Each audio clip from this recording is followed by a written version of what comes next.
This is Cistus purpureus, orchid rockrose. Some call it orchid spot rockrose. If you look at the detail on this flower, it has a really interesting pattern in the center of the flower. Looks kind of like the sun with rays coming out around it. So beautiful flower detail. This is one of the bigger rockrose flowers. These are about 3 inches plus across, and a lot of the others are closer to 1.5 to 2 inches. And I'd say this is one of the more popular ones that I see around.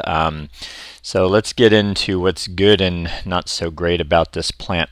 Size-wise, these that you're looking at are in Monterey, California, and they are about 4 feet tall. Now the book lists them as much shorter, but there's a planting here where I live in Hot Inland Valley in Northern California, and they're 4 to 5 feet tall. So I think the Western Garden book's a little off on this one, and I would expect these, if you really leave them alone, to reach 4 to 5 feet. It would be the height that I would expect. Also, width-wise, I'm not sure how many plants are in this grouping, but I would tell you that they really spread out over time.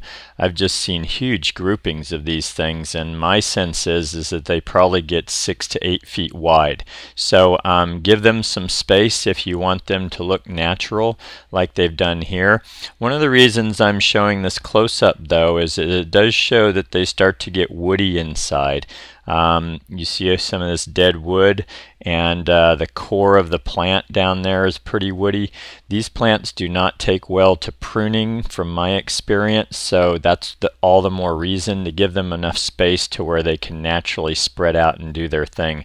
If I had this plant, I would still go in and remove the dead wood, and if you kind of selectively prune like I've shown on my other video, I think that's a good way to handle these.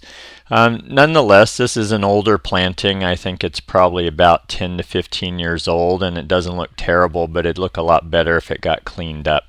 These are good in oceanside plantings. The Cistus family seems to like that a lot. These are a Mediterranean plant. They're used to not having any rainwater between May and October or so, so around 5 to 6 months of no natural water. And once they're established, I prefer to establish them on drip irrigation. They're okay with that. They're a very drought tolerant plant, one of the best ones for that. And actually, one of the reasons I don't use the plant is because we have more garden conditions in a lot of our landscape design, and they're not very tolerant of that. It seems to accelerate the life cycle and shorten it to where 3 to 5 years you may have your plants dying or having die back in the plant. And so I really recommend that if you're going to use this plant, you use it in a low water situation to get the most life out of it and have it look its best.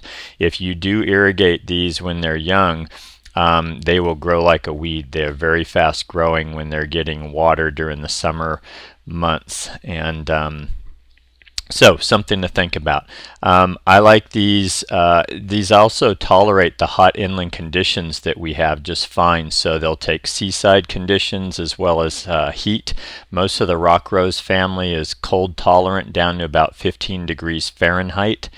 And again, I'd space these probably 5 to 6 feet on center.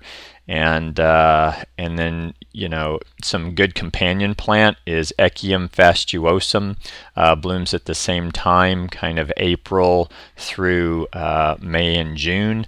This is just the beginning of this bloom cycle. This thing will get totally covered with these nice flowers, and this is mid-April when you're seeing these taken. So just know that they're a very heavy bloomer. And these are also deer tolerant, so try them in deer areas. They're pretty successful that way. And yeah, informal, dry landscape design, low water, whatever you want to call that.